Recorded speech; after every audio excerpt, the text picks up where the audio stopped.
Good evening. Let's call today's Board of Trustees meeting to order at 3:58 p.m. Trudy, can you please call the roll? Felkowski. Present. Epic. McNamee. Here. Nunley. Yes, here. Pismo. Here. Sheets. Here. Stanger. Here. Swanson. Here. Zibble. Present. Thank you, everyone, for being here. If we could please stand for the pledge. I pledge allegiance to the flag of the United States of America and to the republic for which it stands, one nation, under God, indivisible, with liberty and justice for all. And Mr. Zibble, would you mind reading the mission statement today? Certainly. Laketran is committed to providing quality public transportation services to all Lake County residents, with special emphasis on meeting the transportation needs of seniors and people with disabilities. Thank you very much. You're welcome. Are there any public comments in the room today? We have not received any. There are no comments at this time in the room. Is there a motion to approve the Laketran Board of Trustees Board meeting minutes of September 26th, 2022? So moved. Motion made by Ms. Nunnally. Is there a second? Second. Seconded by Ms. Stenger. Trudy, if you could please call the roll. McNamee.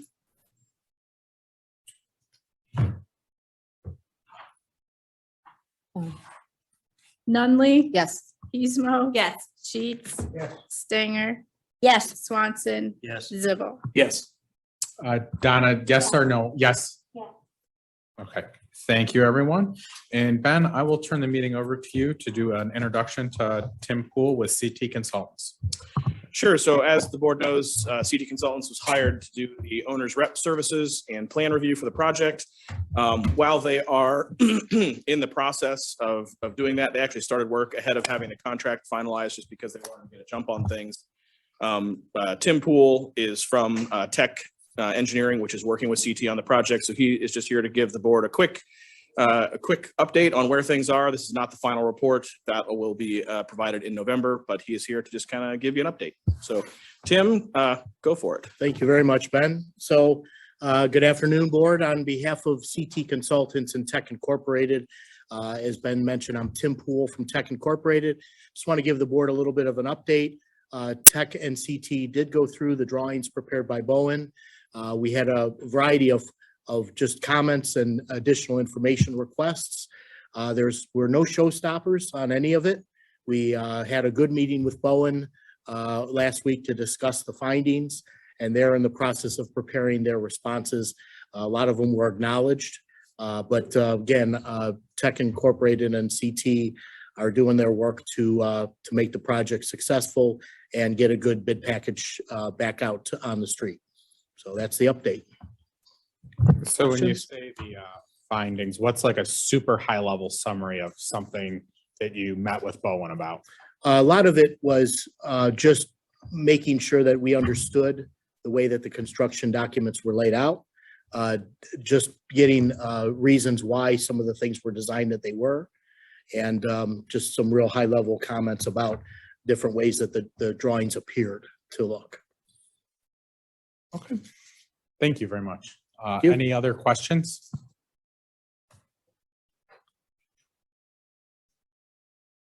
I don't think we have any. Thank you very much for coming today. We appreciate it. Tim, they're probably going to ask you back for more presentations because of how speedy it was. We like conciseness. At this time, is there a motion to enter into executive session to consider the appointment, employment, dismissal, discipline, promotion, demotion, or compensation of a public employee or official pursuant to section 121.22 G1 of the Ohio Revised Code? So moved. Ms. Motion made by Ms. Pismo, seconded by Ms. McNamee. Thank you. Trudy, if you could please call the roll. McNamee. Yeah. Nunley. Yes. Pismo. Yes. Sheets. Stanger. Yes. Swanson. Yes. Zibble. Yes. Thank you. And at this time, the board would like to invite Mr. Dines to stay in with us. All right, welcome back to regular session. At this time, I'll turn the meeting over to Lisa for the financial reports. So we'll be going over the August financials. I usually like to go through the 2022 actual, which is in the middle, and I'll kind of just highlight it compared to the budget in 2021. So this is a summary. Our year-to-date revenue, we have about 25.7 million for 2022. Total operating expense is around almost 12.9 million. And estimated capital expense for our local share is around the 637. The reason why it was higher in 21 was we made a lot of bigger bus purchases with all the electric buses and stuff, bringing us in to an income of about 12.1 million. On the bottom portion, I kind of percentage out so the green being the revenue, I percentage out what portion of our revenue is made up of fares and miscellaneous compared to the total. And we have about 6.7%, which is kind of in line with the budget and actual. Sales tax is at 60.7%, and federal and state funds are at 32.6. And last month I did mention, so we had like 3 different types of funds that we got for the COVID-19 pandemic. And so August on this report is the final. I put it on there. And so this will be the final for that one for the rest of this year. But when we go to the second page, that'll be broken out by detail. And you can see that it's pretty close, that we've received about the same amount as we did in 21, just give or take a few dollars. For the expenses, wages and benefits are about 74.2, a little bit less than what we did in 21, a little bit more than what we have based on budget. Services and software, we're at like 7.9% of our budget is spent on services and software. 10.7% is on supplies. That's going to be like your fuel, tires. Utilities and insurance actually is up, but I think we all know that gas prices and utilities are just up this year. And then purchase transportation and miscellaneous is right around 2%. And then okay, so here's the actual revenues, just to put a little perspective on it. So if we look at just on the revenue side, sales tax obviously is the majority of our revenue, and we're pretty close. We're like 15.4 is what we budgeted. We're at almost 15.6. And our federal and state, we're at about 8.3 million on both, and based on 21 actual. So that's pretty consistent. And that is mainly due to the COVID, because we do get federal and state funds. We just don't get as much as we normally do. So we are about 286,000 above what we budgeted. Yes, Chuck. The difference in the expenses, Mhm. is that being related just to ridership and things? What are we seeing? I guess it's driving it down to $2 million. The main reason is employment hiring. One is the struggle of getting people. 2 is for the beginning of the year, ridership was lower, so we didn't have the same needs. We have been trying pretty significantly to hire recently, but it's really all labor. Okay, thanks.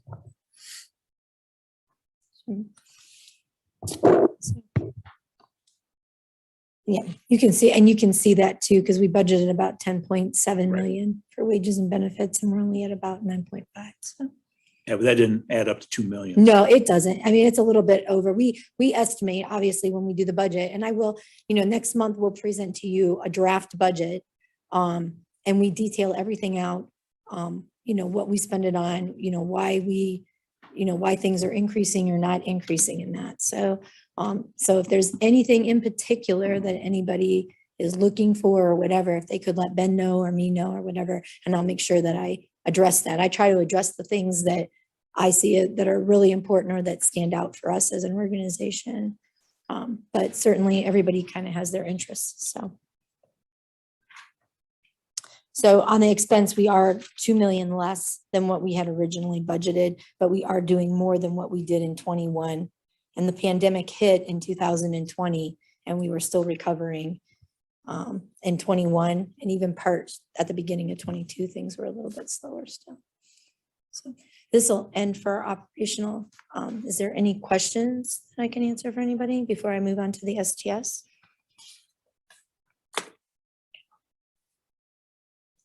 And STS is our special transportation services that we do. This is obviously very small. And we started this shortly before the pandemic, so we really haven't had a consistency to go off of, but we are doing, this is probably one of our better years as far as the services. And at the beginning, it was also slow due to the COVID pandemic still recovering, but it's kind of got picked up, after that second quarter. So our revenues year to date for 2022 are about $54,000, and our income, our operating expenses are about 113,000, leaving us a net income of negative 60,000. Miscellaneous and fares are only revenue source. We don't get grants or anything for that. This is services that we provide that are extracurricular that we're not allowed to provide for our regular transportation. And then obviously the biggest part of it is wages and benefits. But there are a few things that are fixed within our services and supplies that we'd have to do, even if you didn't do anything with this. We'd still have those pays, which we saw that during the COVID pandemic. Like this, we have to keep the buses off site and we have to pay for that. So whether we run it or not, we still have to pay for those.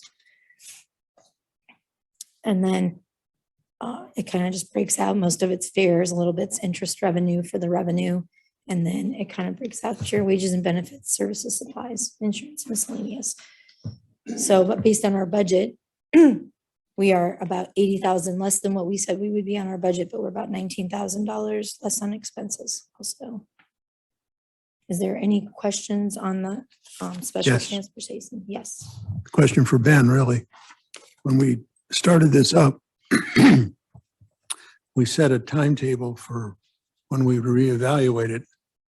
And obviously you can't take the 2 years of the pandemic and use them as any kind of baseline. So I think it was 5 years. We said we'd look at it in 5 years and see if it's even worthwhile continuing on.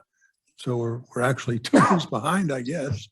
So we're not, the figures we have for 20 and 21 are worthless, Yeah. basically. Yeah, we've been talking about this internally. The hard part about this is this was the first summer when we really had the senior centers using it as intended. And we now have a pretty good gauge of what we think it's going to look like on an annual basis. So we are going to be raising the rates we charge to get this in balance. Good. So we haven't figured out exactly. We want to give this a couple more months before we decided what it is, but we do have plans to increase how much we charge to get this into balance. Okay, thank you.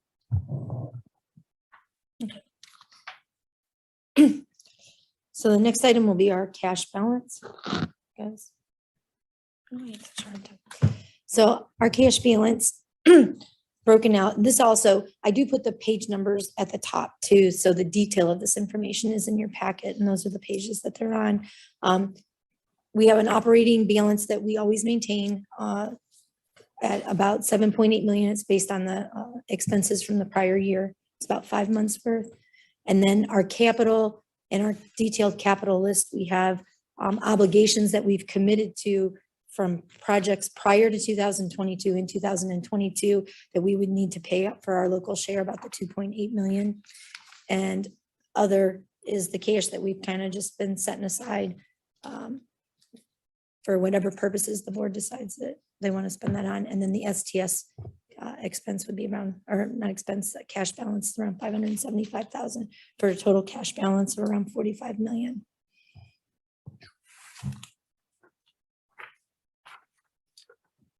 And on the next slide, I'll continue on because it's the capital. This kind of breaks out the capital for prior to 2022, what the federal and local portion is, and then your 2022 federal and locals, all the way down to 2026 and 27. And mainly in those future years, those are things that Andrea's probably applied that really deal with the buses, because those are usually our biggest purchases, are our buses. And then it just kind of percentages out that out of all of our capital projects, 66.3% of them are spent, federal funds, 30.6% local and 3.1% state. And that's based on the total for that period from 2022 to 27. And that's my final report. I can take any questions if anybody has anything. Just one quick one. Yes. I know you've told me this probably at least a couple of times. The various, where we're holding cash, Mhm. how do we get to the decision of where we're putting that? We go through Fifth Third Bank. They do our investments for us, but because we are a government agency, we are limited in what we can invest our funds in. So most of our stuff is in munis, CDs, those types of things. They're pretty secure type of But things. the drive to that is through Fifth Third, is that correct? That is correct. Thank you. That is correct.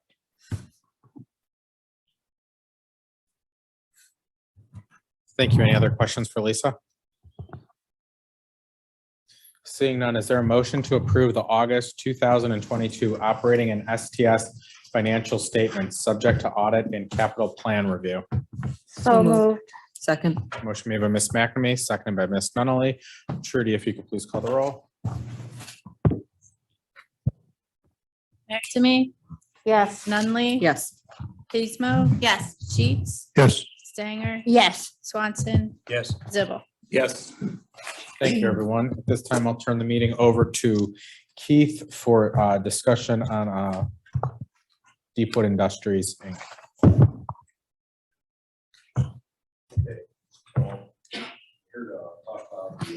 Facility cleaning. Sorry. Talk about the facility cleaning at Laketran headquarters. There's not a lot to this one. It's a reoccurring contract that we're doing for the cleaning of all of our office spaces. So our current contract is expiring December 31st this year. We went out for a request for proposals, which we started in about 2015 doing, instead of doing a scope of work, seeing if the facilities could be cleaned in a different way. We sent out to 15 different vendors, invited them here for a pre-proposal conference where we walk new vendors through all the areas of our buildings, telling about expectations and where they can work, where quiet spaces like CSRs or dispatch if they're cleaning through the day. We asked for the proposals back on September 30th and received 4 proposals out of 15 that we sent requests to. 1 proposal was non-responsive. The team did a scoring chart, which is what we have to do for proposals. Individual scores were averaged and Deepwood won with the total points of 94 points. A big part of theirs was their price was so appealing to us. So, well, my recommendation is approval of the resolution 2022-021, authorizing the CEO or his designee to enter into a contract for Deepwood Industries, which is CES, for janitorial services here at Laketran, not to exceed $179,688. That's the price over 3 years also. That's a 3-year price.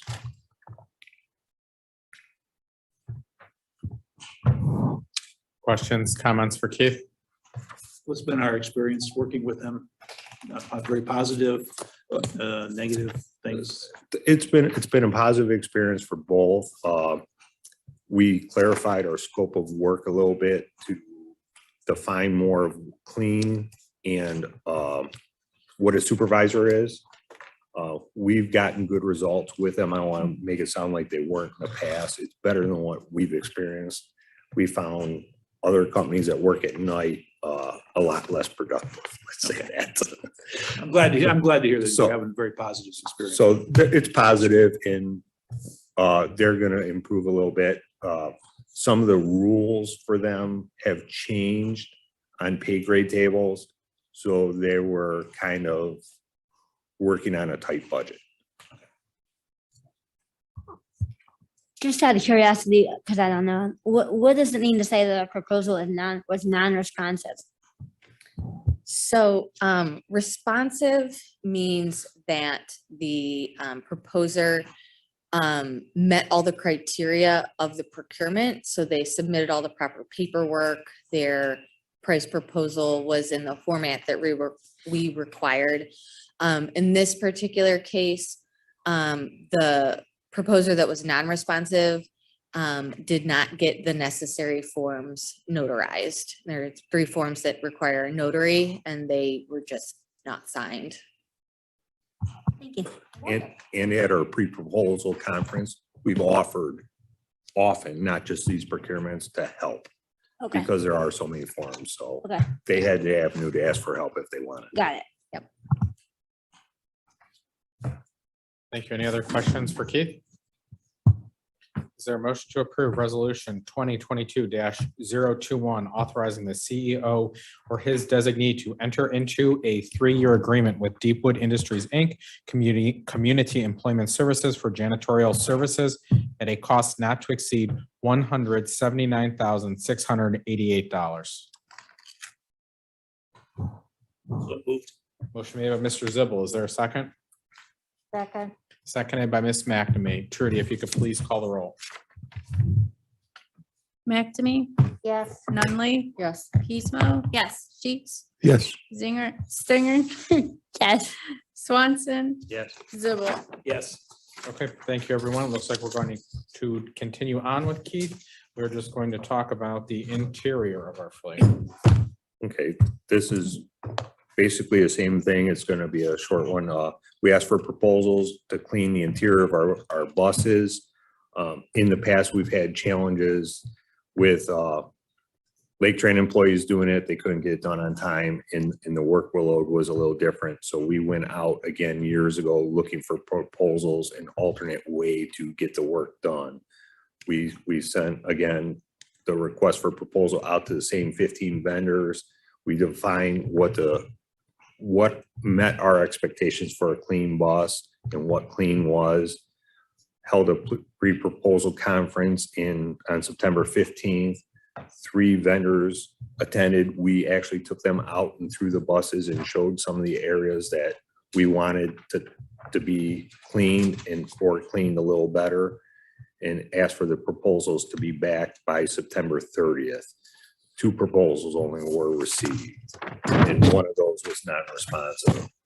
So we still evaluated the non-responsive person to make sure that the winning price was reasonable and realistic, that the work can be done at that. So we still scored them even though they couldn't be awarded the win. And Deepwood again won this procurement. And again, they're about 1/3 of the price of the next closest bidder.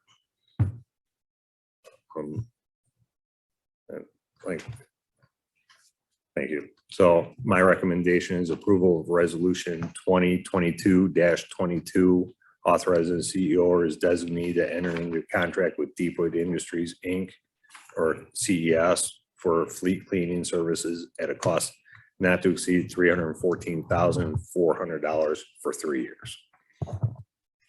Questions for Keith? Seeing none, is there a motion to approve resolution 2022-022, authorizing the CEO or his designee to enter into a 3-year agreement with Deepwood Industries, Inc., Community Employment Service for fleet interior cleaning services at a cost not to exceed $314,400? So moved. Second.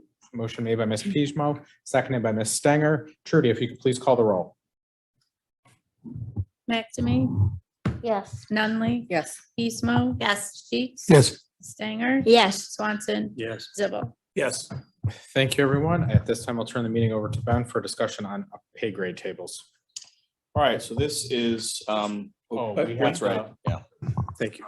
I believe actually first, we need to, if everyone will remember at the last meeting, we had tabled our discussion on the pay grade tables.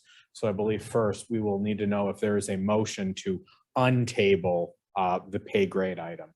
And is there any other legalese I need to incorporate into that? That's good. I think Mr. Zibble is prepared. Yes, I am. Mr. Chairman, I move that I move to take from the table resolution to 2022-20 or 17, authorizing the CEO and or his designee to update Laketran's pay grade tables for the term of 22 to 27. Second. Trudy, can you please call the roll to untable the motion? McNamee, Yes. Nunley, Yes. Pismo. Yes. Sheets. Yes. Stanger. Yes. Swanson, Yes. Zibble. Yes. Thank you. At this time, you may now begin the discussion of pay grade tables. And thank you to Mr. Zibble and Mr. Dines for nearly jumping out of their seats at me. Just a reminder, this was on last month's board agenda. First, I just want to apologize for that table not being correct last month. That was a mistake that I should not let happen. So I apologize to the board.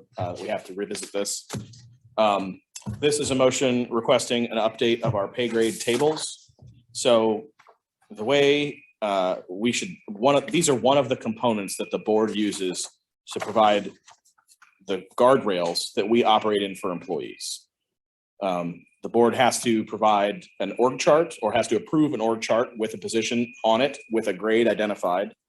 The board has to approve what the pay grades for the organization are, and then the board has to approve a budget for us to pay those positions. So there's really three things the board has to do for us to hire an employee. This being one of those. This update, again, does not include or affect or address anyone's individual actual pay. Their pay, every employee's pay here stays the same as a result of this action. It does not change what they're paid. Employees' pay is really truly dictated by the raises stipulated in the collective bargaining agreement. We set the period for this update as 5 years. Doesn't have to be 5 years. That is what we're hoping this goes for. We're not locked into that. We could update this annually if we wanted to. We could update it every 6 months if we wanted to. We could do it every 10 years if we wanted to. We set 5 years as the guideline that we thought was a good number, but it doesn't have to stay that way. The last time it was done was in 2017. When that was done, an actual table was not provided to the board. It was simply a % increase above the previous numbers. So going back into the history, I had Trudy go on an expedition, and there's not a table in recent past that we can find, which makes me very uncomfortable. I think the board should be able to have a clear record of its action that it can refer to or refer the public to. So this cleans that up. We also didn't think that we should be the ones making every decision on that table. We should hire a professional to help us say what those ranges should be. So we hired Evergreen Solutions LLC to do an analysis. They have worked with our peers before, so they're vaguely familiar with transit and have a general understanding of sort of where things should be.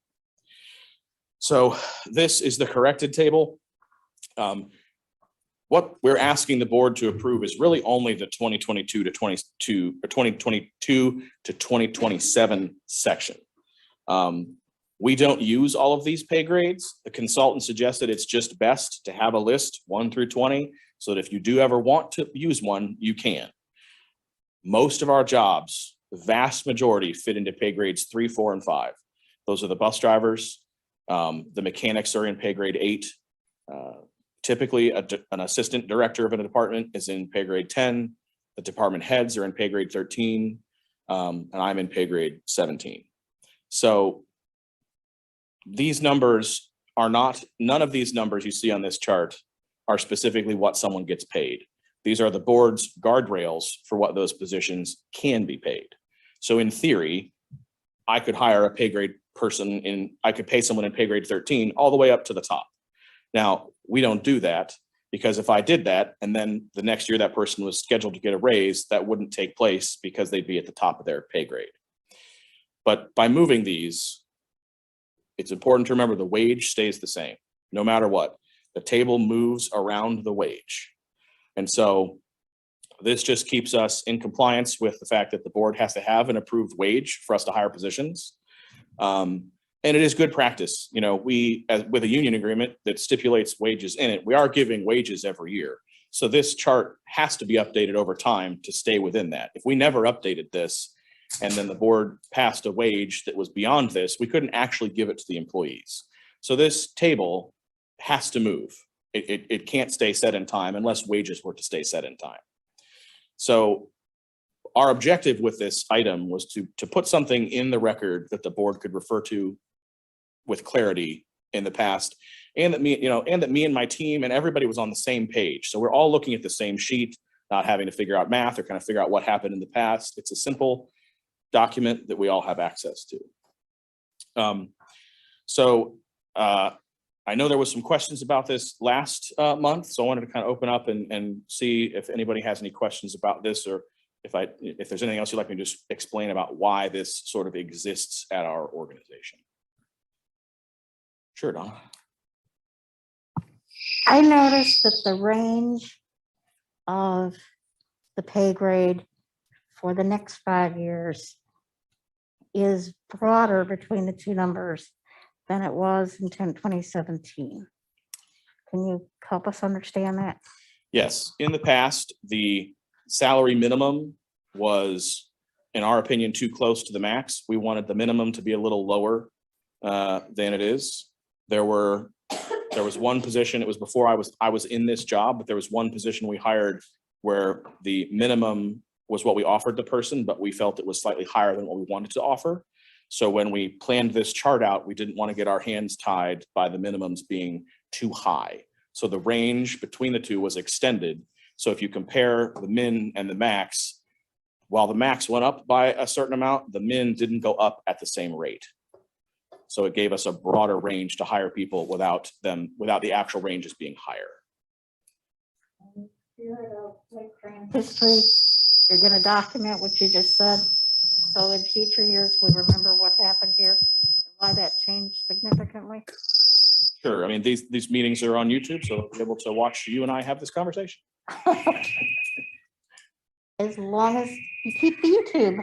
Sure, as long as YouTube exists, yes. But I can put a note in my file. Sounds like a good idea.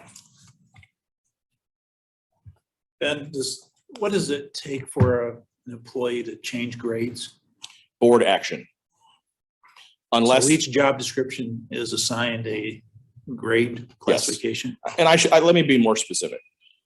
The positions on the org chart, so the position of full-time driver, when the board approves those positions, they stipulate a pay grade that goes with it. Okay. So when you look at our org chart, it'll say full-time driver grade 3 through 5, or it'll say, director of maintenance grade 13. So that position must have a grade associated with it. Your question about what does an employee do? If an employee changes positions, their grade would change, but the board has to approve a pay grade for a job. So Ben can't just decide that Keith's position is a grade 15 now because Ben wants to hire or pay him more. The board has to change that. Okay, thank you. And is this type of pay grade table, is this a requirement by the feds or the state or something, or is this just something that we do for Laketran?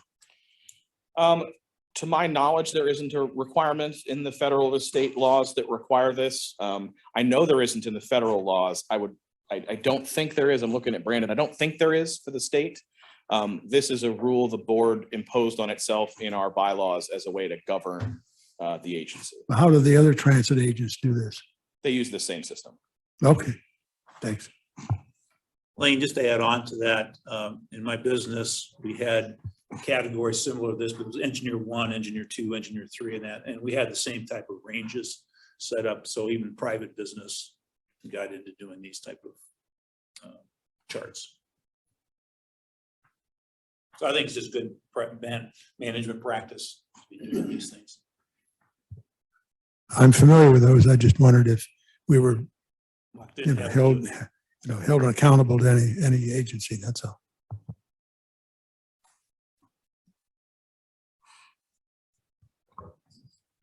Any other questions or comments at this time for Ben? Is there a motion to approve resolution 2022-017 authorizing the CEO or his designee to update Laketran's pay grade tables for the term 2022 to 2027 as provided. So moved. Second. Motion made by Mr. Zibble, seconded by Ms. McNamee. Trudy, if you can please call the roll. McNamee, Yes. Nunley, Yes. Pismo. Yes. Sheets, Yes. Stanger, Yes. Swanson, Yes. Zibble. Yes. Thank you. And at this time, I'm going to turn the meeting back over to Mr. Capel for a discussion of the IT strategic plan. Yeah, so we had a little bit of discussion about this last month. I have adjusted what we originally planned on doing based on the conversation the board had last month. I did want to quickly go over, I know that we have some new board members, and just quickly indicate, and really we probably should have done this earlier as part of the Deepwood process, but there are three main ways that we buy things. We can go out for an invitation to bid, we can go out for an RFP, which is a request for proposals, or we can do a request for qualifications, which is something we do usually for an architect or an engineer. An invitation to bid is when you really have your information very spelled out. A good example of this is fuel. We know what gasoline grade 87 is. It's a very clear defined commodity that we can just get the lowest price for. So that is a price-driven procurement where the only thing you look at is price. An RFP is a metrics-based proposal or a procurement where you base your winning bidder based on, or your winning vendor based on a lot of different criteria that are set before the procurement goes out to the public. So we create the metrics for what we're going to score the vendor on. It can be things like, qualifications, experience, team, a bunch of different things. The same thing is essentially true of a request for qualifications. The main difference between the two is that in an RFP, you can ask for the price first. In an RFQ, you can't ask for the price. You have to wait to select the highest ranked vendor, and then you negotiate with them afterwards. So an RFQ is what we did for hiring CT consultants for the owner's rep, where we picked our best vendor first and then negotiated price after. But you essentially score them and rank them the same way. So this is sort of a flow chart of how we decide which one to use. If we can get exact specifications and they're practical, we'll do a bid to get the lowest price. If it's not practical, we'll follow this route to do a request for proposals. Why I went through all that is because we used a request for proposals to get the recommended vendor for the IT strategic plan. So our goal when we listed this was to identify opportunities to improve efficiency, help draft a strategy for IT upgrades and replacements, analyze our staffing needs, and forecast our needs into the future. We had another one on there originally, which was provide a roadmap of how to get there based on the feedback I got last month and what I perceived as the desire from the board to have a lower cost agreement. We took that piece of the scope out and did another process, which I'll get to in a second. So we issued the RFP July 14th. We had a pre-proposal meeting at Laketran. Most of it was online where the vendors could ask questions. Proposals were due in August. We got 4 of them. We interviewed 3. So this is the scoring breakdown from those 3 firms. The 3 firms were Avero, Faith Group, and Plant Moran. All of them had relatively strong proposals. At the end of the day, Faith Group had the best transit experience out of the 3, and we felt best could help us with our existing software systems and understand those and hopefully try and squeeze efficiencies out of them. Because of the feedback that I received from the board last month, we took a piece of the scope out, which was that roadmap, and then we asked those firms to do a BAFO, which is a best and final offer.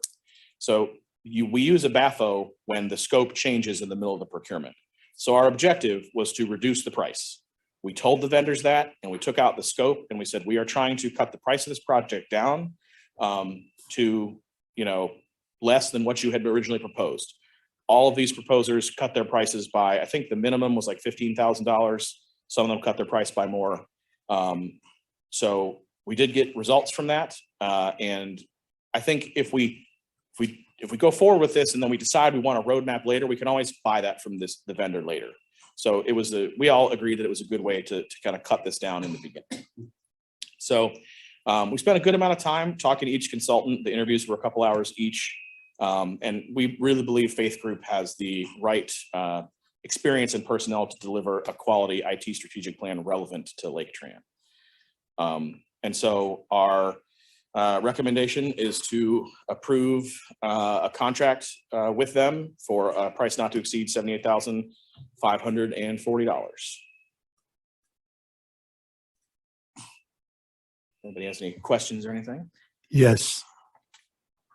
First of all, you indicated that the board asked to get an IT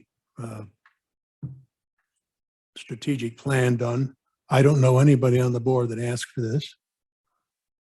Secondly, the IT that Laketran has now is $400,000 to $500,000 cost. There's nothing in those costs that can be changed according to what I've talked to you about, Ben, and there's nothing wrong that I know of with our IT system. We have a qualified company that's been working with us for the last, 12 years or whatever it is, maybe longer. Cornerstone, they seem to be doing a much better job now, according to Tony. I don't know why anybody on this board would approve $78,540 for an IT strategic plan study that's not even needed. This is a ridiculous amount of money to pay for something that this organization does not need. Ben, what was the deliverable again? What exactly are they going to provide Laketran if we hire them?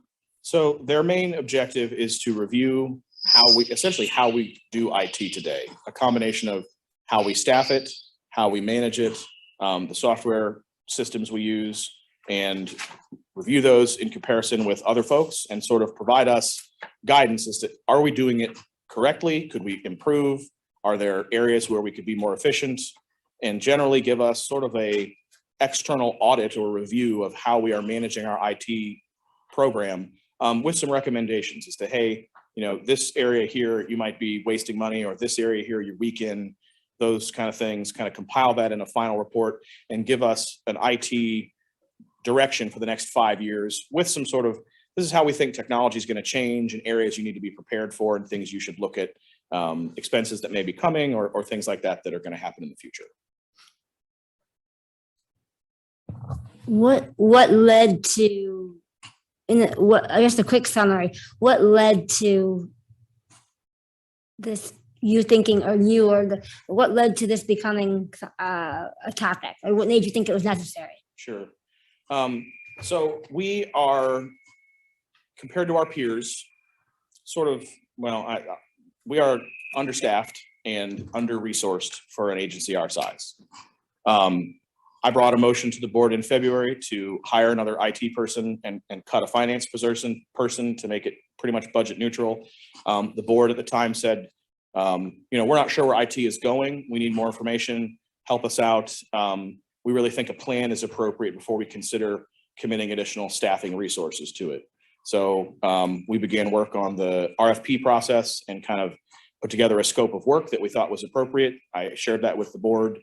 And then we put it out to RFP or out to bid to get the vendors, and that's sort of where we are today. So it's generally the way I felt was the board said, hey, look, it's not that we don't think we might need IT resources, but we don't know. And we'd like someone with some outside experience to tell us how we're doing, review it, and tell us if this is the right thing or the wrong thing. And so that's sort of how we got to where we are today. So another employee was never hired. Correct. So we have one person? Yes. Internally?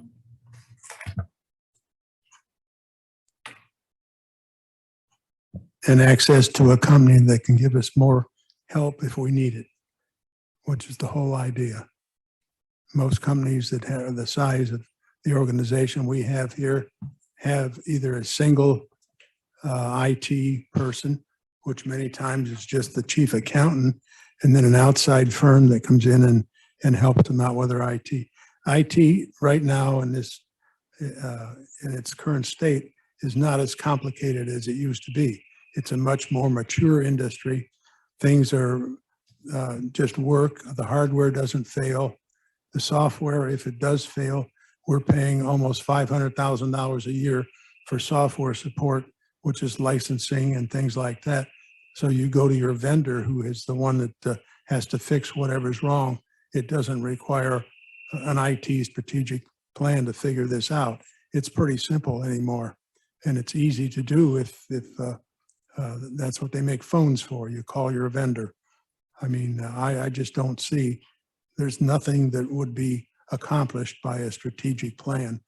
I don't know of anybody in the industry that knows what's going to happen in the next 5 years. They can't make the hardware much faster. They're coming up limiting to the size of the processors that they can make, how fast they can make them. It's just it's a mature industry.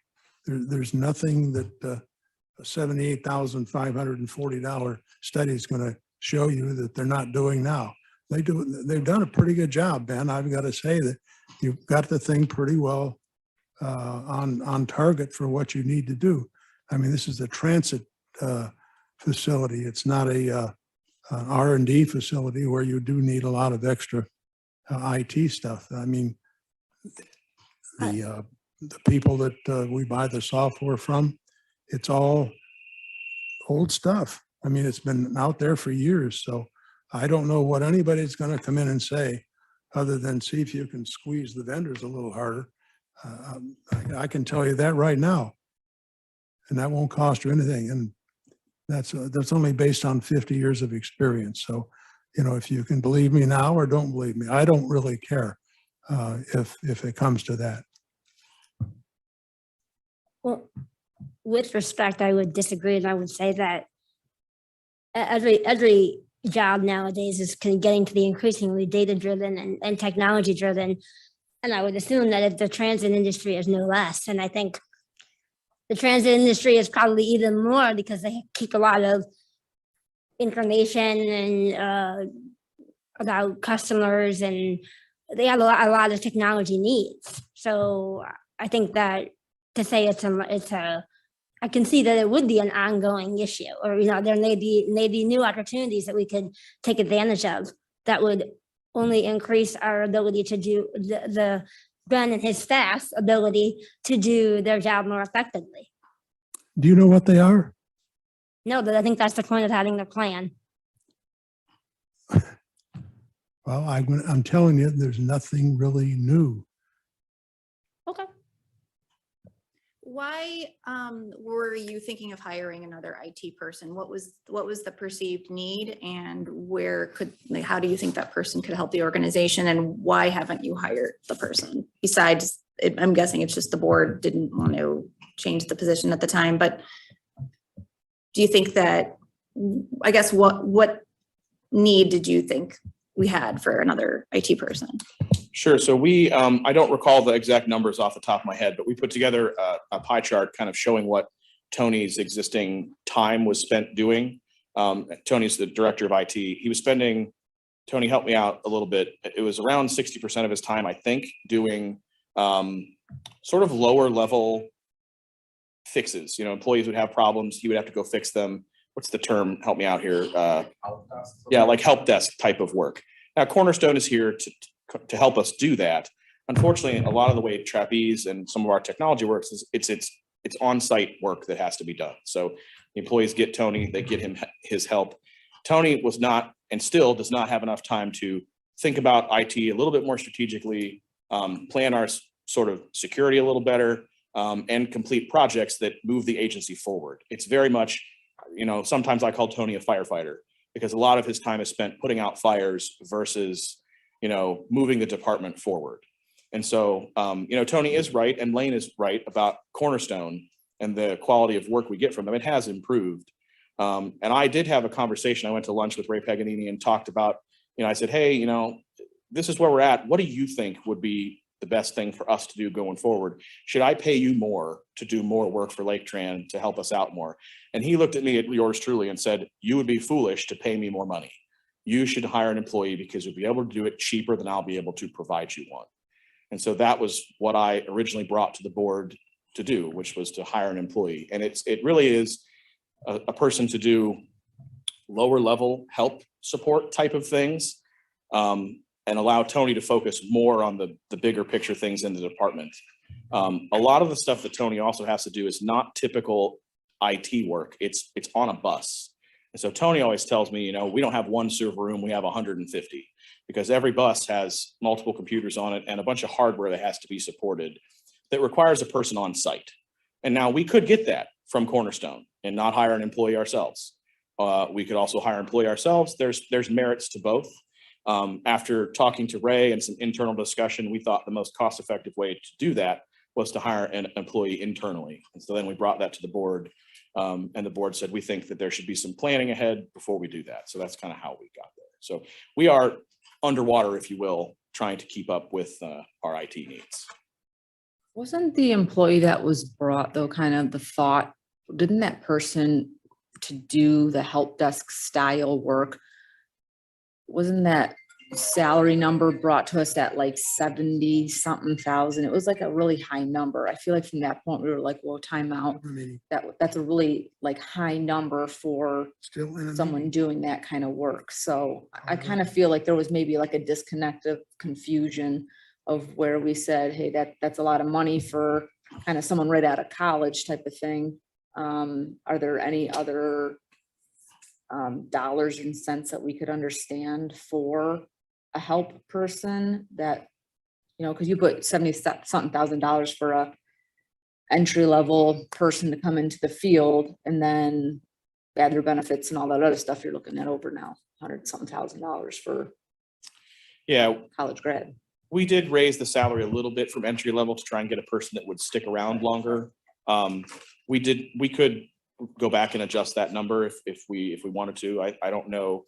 We'd have to do some kind of, I don't know, honestly, where the IT market is right now, where that position would fall, but we could certainly, you know, if the board says, hey, we're not interested in a plan, we go back to a position, you know, I'm trying to do my best to be reactive to the board's needs of understanding what our IT needs are also. But I'd be happy to, you know, take a look at that again also. It sounds like we just need another employee, and maybe, I don't know, maybe we table this and just have discussions about hiring someone in. I mean, it sounds like everyone is kind of in agreement that we need someone else. So maybe that's what we do instead. Mr. Chairman, we've been round and round about this. I think this is an outstanding path to take that will help us decide what exactly we need. And as Ms. Stenger has pointed out, and it's true, more and more the world is going digital. Laketran's at a bit of a crossroads here as we move forward with our latest levy. And I think this remains a good idea to continue to go forward with this, to get a bird's eye view from professionals. We have an opportunity to get someone with transit experience to review this. And I think that this is going to be money well spent going forward. I would like to fully understand, if we do table, to understand what would a new entry-level person kind of cost from, you know, someone who could get in, who wants to get their feet wet in this industry. What does that salary look like? What, like, that would be able to take the 60% off of Tony to do the help desk type work, you know, and then for him to be refocused on those IT projects that you've wanted him to get to over the last 2-3 years, however long it's been. I think that helps redirect his focus and helps put out the fires, as you said here as well. But I'm surely not going to, again, $70 something thousand for a beginner person. Look at that. So Okay. that's my 2 cents. I'm curious what Tony thinks. What do you think, that we need the strategic plan, or do we think we just need an employee to help you? What do you think we need to do? So I had this conversation with Ben, and what I was looking for out of the strategic plan is basically a cross-check of some of the things I'm thinking about. and what would be the best way to implement that. I mean, a couple of the big things, cybersecurity. What's the best plan? How do I want to implement it? How much do I want? Is there, what's the feasible cap for, small organizations are now a target. Geneva got hacked and they got held to ransomware. So it's not a matter of if, it's when. There's a 30,000 gallon propane tank sitting out back over there. If that goes, this building is gone. So one of the other things is I want to put together a proposal for a warm site, like at the transit centers that we just built, have an extension of our computer network over there so that we can put somebody from customer service, because hopefully it happens at night and the people are still alive, and we have some place to run buses out of. The other thing is, it's like disaster recovery. I want to take that and bring it back in-house, because I think that we can do a better job with that when you have a vested interest in what Laketran is, rather than depending on an MSP to do it for you. So I know what I want. I have these transit centers I can store data at. I want to make sure our data is safe. I don't want to be held to a ransomware attack. These are things that I think are important to me and important to Laketran. So there's more, your problems aren't going to be solved just by hiring an employee. So we could hire an employee. Would that free you up to be able to make these decisions yourself? Or is that the problem? Or do we need a consultant to help you make those decisions anyway? So my initial response is going to be yes. So it's like, to free up the time to do this on my own, yes, I could do it. Do I still want a sanity check on what I'm doing is the best thing for the organization? I'd also like to have that, because some of these are big decisions to make, and I want to make sure these are solid decisions that ensure the integrity and safety of Laketran and our customer data.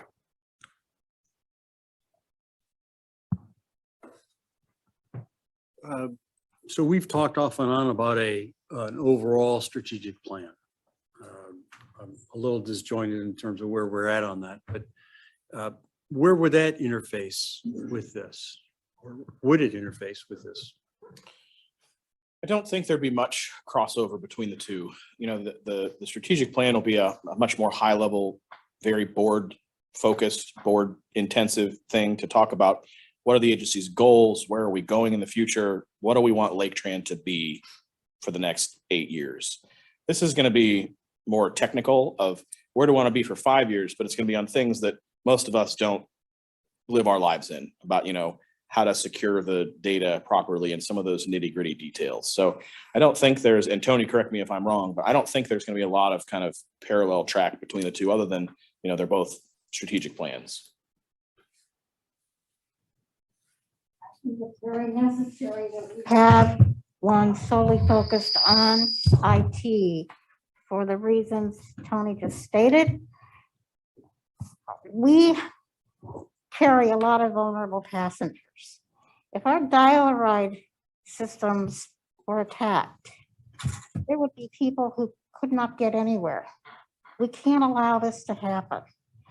And I would like to remind the board that last month, we voted not to kill the IT strategic plan. I don't think we should go back and have to do this vote again. Let's just move forward and do the best we can for this organization and for our passengers. I'm still trying to understand exactly what does the IT department, when you say IT, do you mean one servicing the staff, your computers, your software, the CSR, the software that they use, all of those things? And then two, on top of that, does that also include servicing and working with the rangers and the things that are in the buses so that the drivers are able to see the pickups on the dial ride buses or GPS or fare? Is all of that under the umbrella of IT? Generally, yes. There are some, The only thing, there are some limited exceptions where maintenance could get involved. If it's a more simple problem like power and ground and stuff like that, maintenance would take care of. But programming, updating, and generally maintaining falls under the IT department. We have never at Laketran, we've never at Laketran really looked at this as a whole. As we've needed things, we've gone out in the industry and gotten what we needed at the time. And the question is, where are we going from here? And are we safe? This will help answer those questions. Are there any other questions or comments for Ben and or Tony? Mr. Chairman, Just one, just make one comment here myself. As someone else earlier said, we've been talking about this for a while. Strategic plan, IT strategic plan, it's been going back and forth. Everybody seems to want to have a plan to do something to go forward with. Here, there's been one plan to try to drive for the overall operation. That one got thrown out also. We got now, then we came back and said, well, let's do a strategic plan.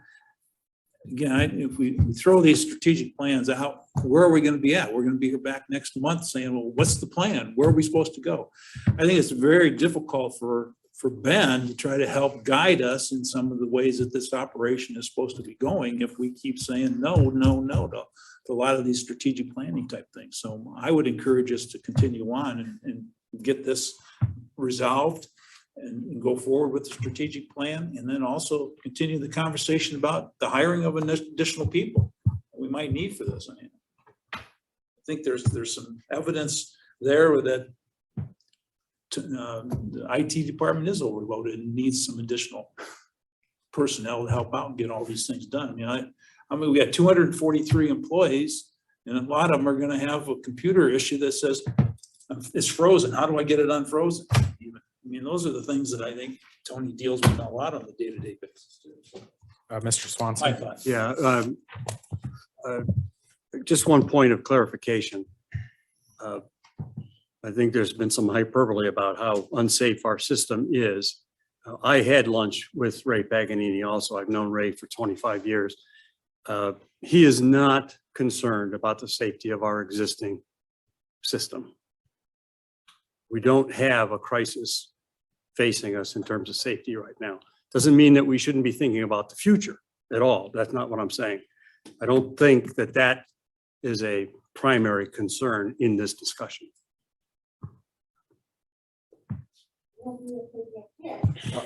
No, I don't think we're in security crisis either. I think our concern is about what is the future way to keep that from being a concern. If that came across that way, sorry.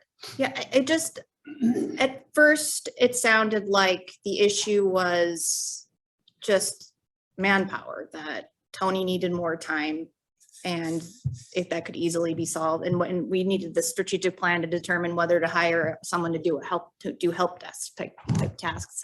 But it does sound like there's more to it than that. I think that, $78,000 is a lot of money, but it is less than we would pay an employee for 1 year of salary and benefits. I think that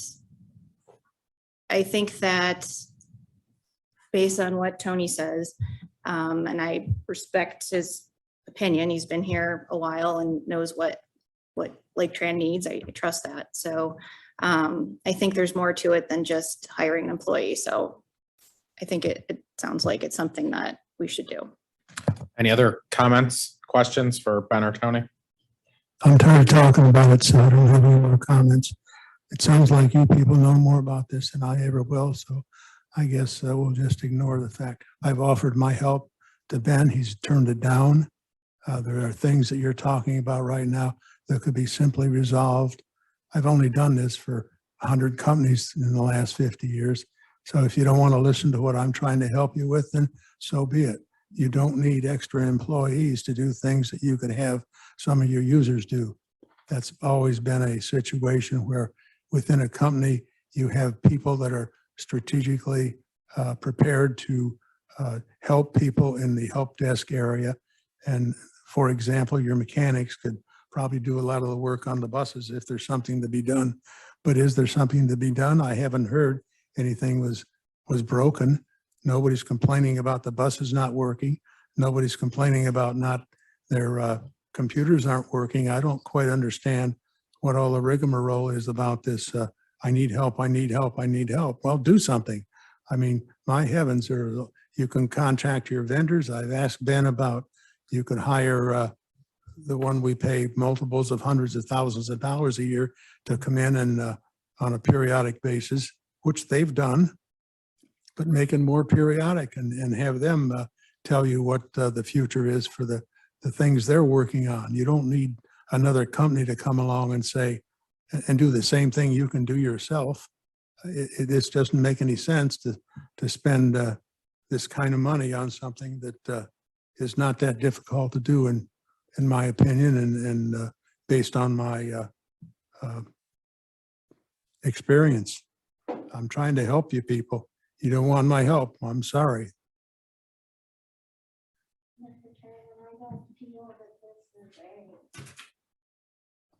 A board activity. We need experts in here. Can't hear her. who- I don't feel that this is a board activity, no matter what. We need someone in here who can look at this at a high level, who works in the industry, who's dealt with transit. Any other questions or comments? So I am going to read this, see if there is a motion, and then we will go from there.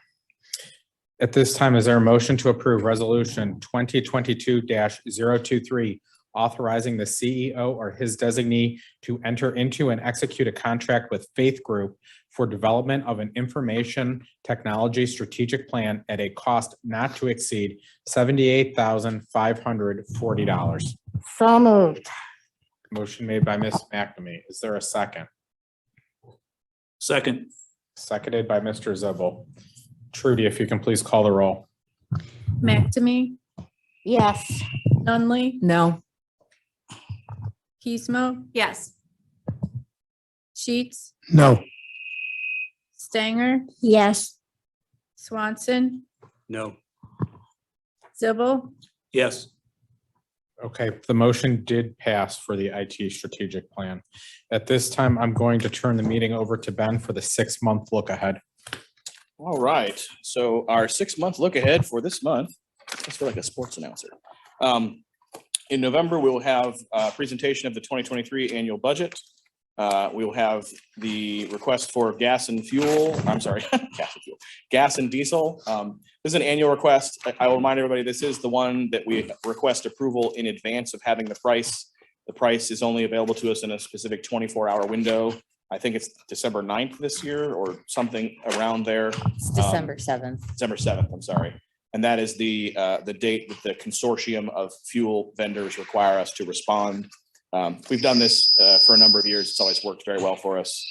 For example, this year, I think we're paying $2.50-ish a gallon for diesel, whereas pump prices, $5.60. So it's been good to us in the past. The headquarters project is scheduled to be on the board's agenda to approve going out to bid in November, pending the results back, the official report back from CT Consultants. In December, we will have the request to approve the annual budget.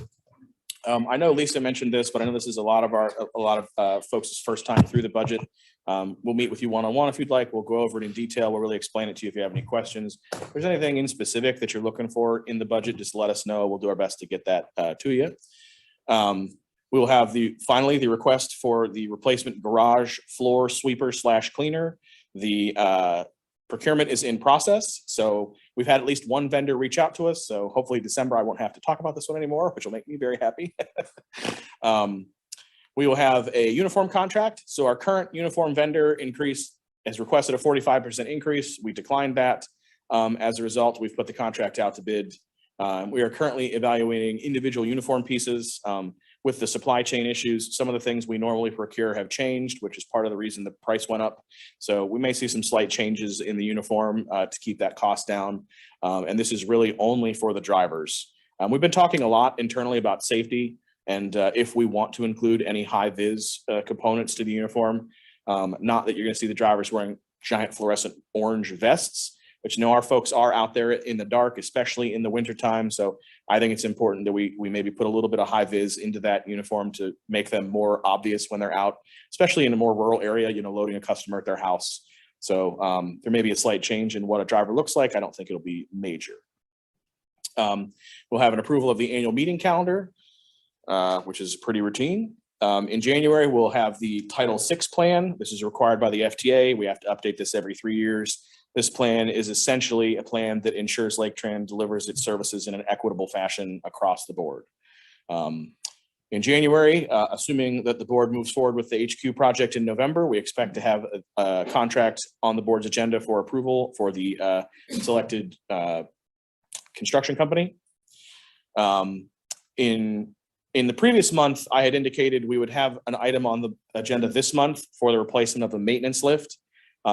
Previously, those maintenance lifts were on state contract, so we didn't have to go through a procurement process. We could simply pick it off a state contract, request board approval, and buy the product. It's no longer on state contract, so we are going through an official procurement process. So instead of asking the board to approve that in October, we had to move it to January so we can go through the procurement process. It isn't going to change what we expect the final product to be. We just have to go through all the rigmarole of a procurement so that it is a legal purchase. We expect to have the Mentor High School bus stop. Just a kind of a refresher, Mentor High School approached us and said, hey, we have students that utilize your service. We would like you to upgrade the bus stop on our property. So we engaged Burgess and Nyepel to do a small bus stop sort of design there to do some better sidewalks and connectivity and have a little bit better waiting area for the Mentor High School kids. That is in the permitting process right now. So we expect to be able to issue a procurement hopefully in the next 30 days. We don't have anything for February at this time. In March, we will have state grant authority. This is the routine request for the board to approve us applying for state grants.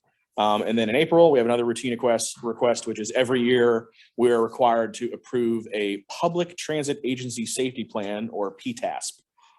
That just sets what our safety metrics and goals are for the year. It's a required document by the federal government that we update annually. It's okay, Mr. President, I'm going to roll on into the CEO report. I'll keep, Ben, oops, sorry. I'm sorry to interrupt. Can I Sure. ask a quick question? Yeah. Going back to your first comment about the fuel prices. Yeah. It's kind of stunning how far below market you are at this point. Would you expect that floats up and delays as the market comes back down? Will we fall back behind it again? I mean, I don't know how these things work. Yeah, so we look at what we actually technically do is we hedge fuel for a year. So we buy essentially the futures for fuel for 1 year in this contract. And it locks us into a specific price during that term. So it makes our purchases less volatile. You are subject. So if the market goes up or down, you know, you can, sometimes you can get stuck in a position where we are, where we're more than half the price of what is at the pump. If you purchase at the top of the market and you see decline, you can be sort of stuck at the top. The way we write this contract, it does not require us to buy the actual gallons from the vendor. So if we lock into a price, let's say of like $4 a gallon, and then we see fuel drop to $3 a gallon, we can choose to buy from another vendor to keep that price low. So this is, there's no sort of, you lock into a price, but you don't lock into a volume. So it gives us a way to protect ourselves if it's advantageous to us. If we can get a better price somewhere else, we will do it. Sure. Any other questions? That's a good question. I just have two quick things for the CEO report. So you heard from Tim Poole. I know it was a very brief update, but the HQ project, as the board has laid out, is on schedule. CT has completed their initial review. They're getting into their deeper review now. We should expect them at the board meeting in November to produce their final report. Their deadline is November 21st. So you should all receive a paper copy or a electronic copy of that report in advance of the board meeting. So things are moving along sort of as we expect. I kind of went over this schedule, but I'm going to go over it again just to make sure everybody's on the same page. The plan is that the board would approve, the plan as of today is that the board would approve us going out to bid in November. So the board would take an official vote to say, yes, staff, go through the procurement process. Then in January, we would bring the results of that procurement process back to the board where we would have, that's when we would have the real true price from the vendor. So CT will update the estimate again, but the actual bidding process is where we'll get the final number from the vendor, which we would then ask for the board for approval to enter into that contract. The other thing that we have going on right now is I've met with a lot of you about the Geauga tongue-tied. Geauga Transit project. This is a very preliminary timeline that I just wanted to share. I don't want to go into all the details that I've been discussing with you one-on-one because we've done it one-on-one, but the general schedule that the consultants have recommended is, we're going to be having our discussions that we're doing now from now until November. In November, we can have a little more official board discussion about, hey, is this something we like, we don't like? The Geauga County Commissioners are the ones, quote, sort of driving the bus on this. They have to say, yes, we want Laketran to contract with Geauga Transit. So we, in some ways, are just waiting for them to decide if they're interested or not. So we'll just be kind of waiting in the wings until they make a decision. The deadline the consultant has given for that decision is February. So there's going to be some time between now and then for them to decide if they're interested in this type of arrangement. I put some draft items that the board would have to do once that contract was finalized, is we'd have to vote on a budget for Geauga. We'd have to vote on an org chart. We have to vote on the asset transfers and talk about some grant transitions. So all of those are very fluid. If the project goes forward, we would have to do those. If it doesn't, we don't. And then again, the schedule the consultant has laid out is a transition in July of 23. That's very tentative. The Geauga County Commissioners, again, are the ones driving the bus on this. So we are sort of reacting to their wishes, wants, and needs. So right now, we don't have to do anything. We just kind of have to wait and see.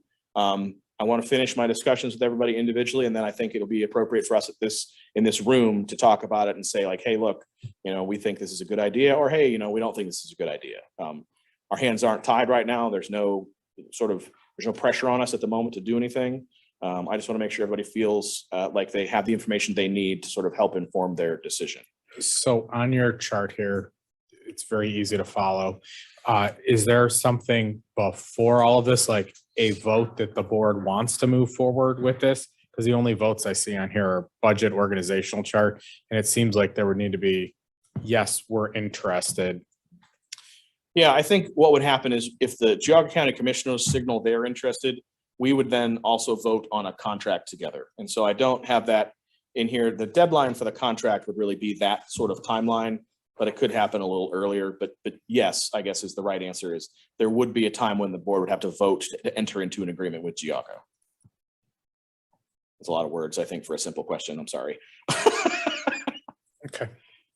In theory, we would do that in February. Okay.